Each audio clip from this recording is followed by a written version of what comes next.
Sun'iy intellekt juda ham hozir debatli bo'lyapti. Rosa tortishuvlarga sabab bo'lyapti, har xil muhokamalarga sabab bo'lib turgan soha. Hozir sun'iy intellektda Shuni eshitdim, shu gap rostmi? Sun'iy intellekt aldashni boshladi.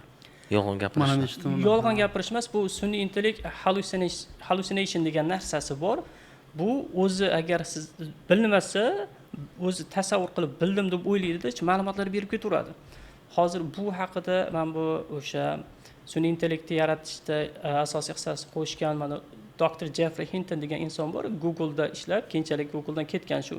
U o'sha odam sun'iy intellekt haqida o'zini tashvishlarini bildirib o'tganda, sun'iy intellekt deydi, bu o'sha decision making, ya'ni qaror qilish vaziyatida hozir aynan o'sha sun'iy intellekt yaratgan odamlar ham, o'sha programmistlar ham 100% tushunmayapti. U black box deydi, ya'ni qora quti.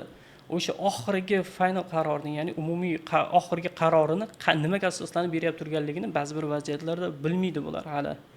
Shuning uchun kelajakda bu bizga muammo keltirishi mumkin degan tashvishlarni ko'tarib chiqqan. Va bundan tashqari men bu OpenAI ning hozirgi kundagi CEOsi Sam Altman ham aytgan, sun'iy intellekt kelajakda insoniyatni o'sha oxiriga olib kelishi mumkin. Lekin shu vaqtda yaxshi kompaniyalar yaratiladi deb aytdi.